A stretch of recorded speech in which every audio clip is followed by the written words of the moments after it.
Hello, and welcome back to another update as we cover the latest developments throughout the front line in the Russo-Ukrainian war, and we have the first advances of the new year, both on the Russian side as we start out in the south of Bakhmut, where the Russians have managed to cross the railway line and capture the final parts of it here to the south of Avdiivka, which leaves the final footholds the Ukrainians have on the railways here to the southeast of Klishivka.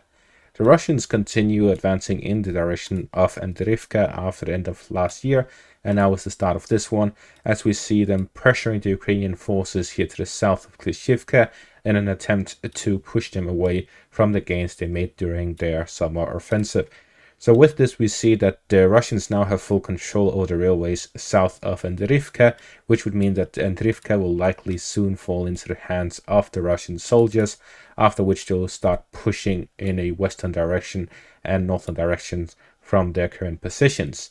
The Ukrainians had their final positions here by the railways, which are the most secure positions they have in this section, as the trees act as cover for their positions, and therefore they are able to hold these positions by the railways.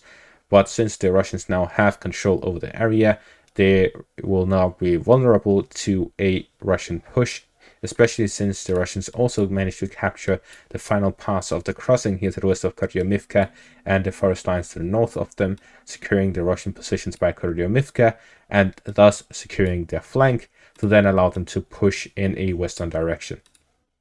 All of this adds up to the Klishivka direction being more vulnerable to the Ukrainians in general, as the current main positions is the forest line here to the northwest of Klishivka and to the west of Klishivka, where we see the Ukrainians holding their positions and facing off against the Russians holding positions in the fortifications to the northwest of Klishivka, as well as the one to the southwest of Klishivka, the fortifications here, and then the forest lines to the east of Klishivka, which they still hold onto.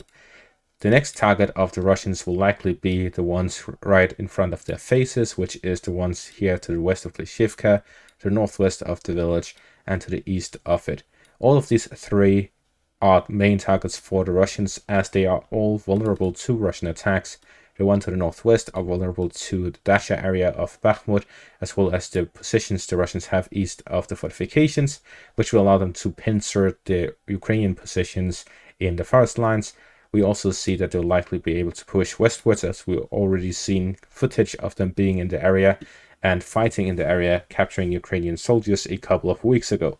So the fighting here in the forest has been ongoing for weeks, as they are fighting from every foxhole to another foxhole, trench to another trench, and dugout to another dugout, as the Ukrainians have a lot of fortifications in the area and they have a lot of supplies and reinforcements as well to hold their positions.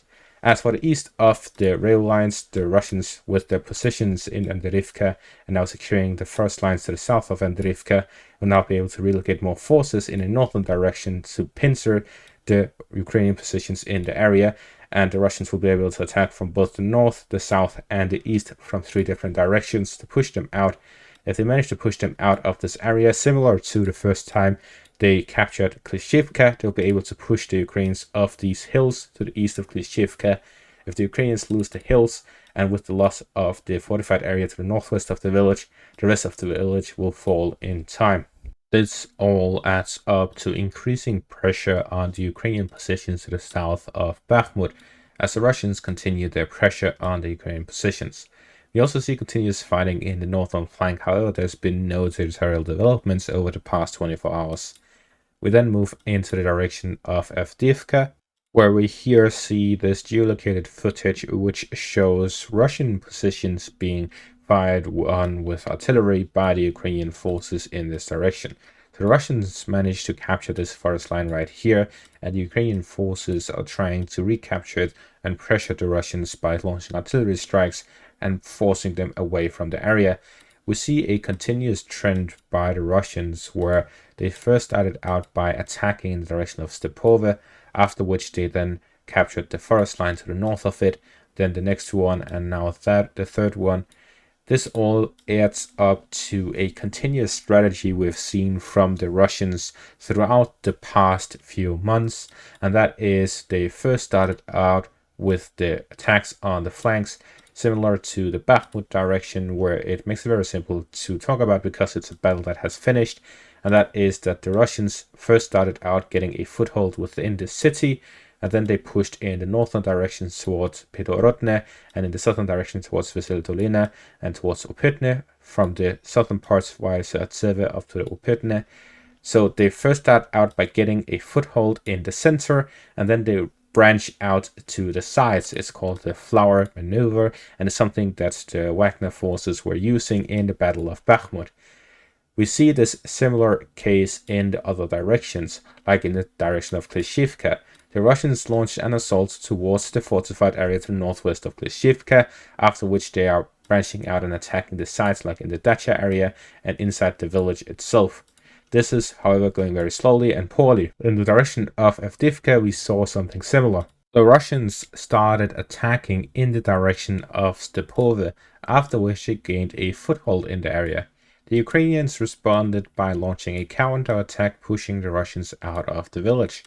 Since then, the Russians yet again attacked the village, regaining that foothold, which we see now. They still have positions within the village.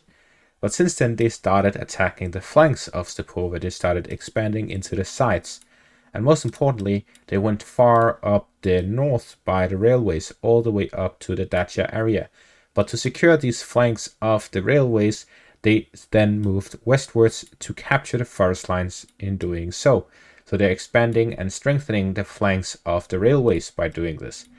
This likely points towards the Russians moving in a further upward direction, and at the same time also strengthening the flanks in the northern direction, which all works together to create this flower position, flower maneuver, both in direction of Stepove and in direction of Novokalinove.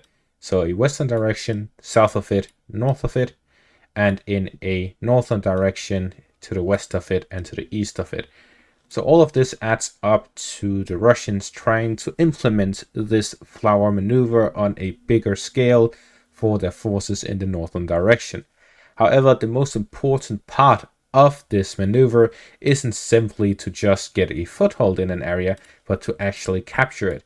The reason the Wagner forces use this is as soon as you capture a position, attacking the flanks would allow them to strengthen their positions, but also to take advantage of the breakthrough that you manage to get. Only getting a foothold drives and drains your forces in the area, especially if you have split your forces up into multiple positions to attack the flanks prior to capturing the area.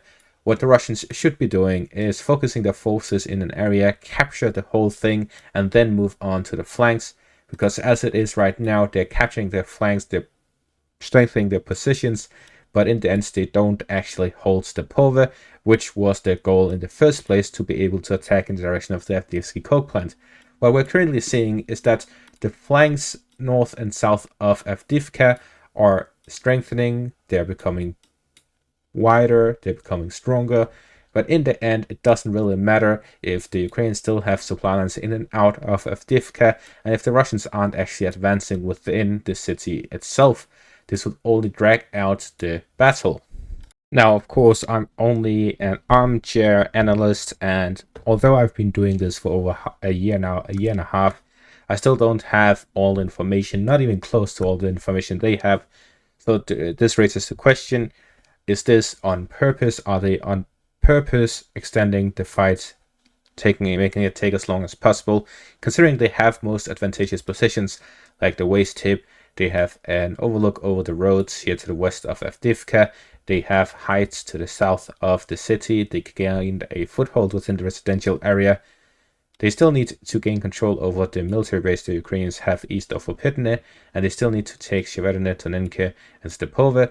But all in all, their position is actually favorable considering the situation, and they are definitely having a position where they heavily bombard Avdiivka as it is in this big salient, which allows the Russians to simply have a lot of the artillery close by without being in too much danger, because the positions in the western flank and northern flank of Avdiivka pushes away the Ukrainian positions and artillery to the point where the Russians would have a better overview and better ability to hit Avdiivka than the Ukrainians have the positions the Russians have beyond, while the Ukrainians would most likely have most focus on the flanks in the north and the south.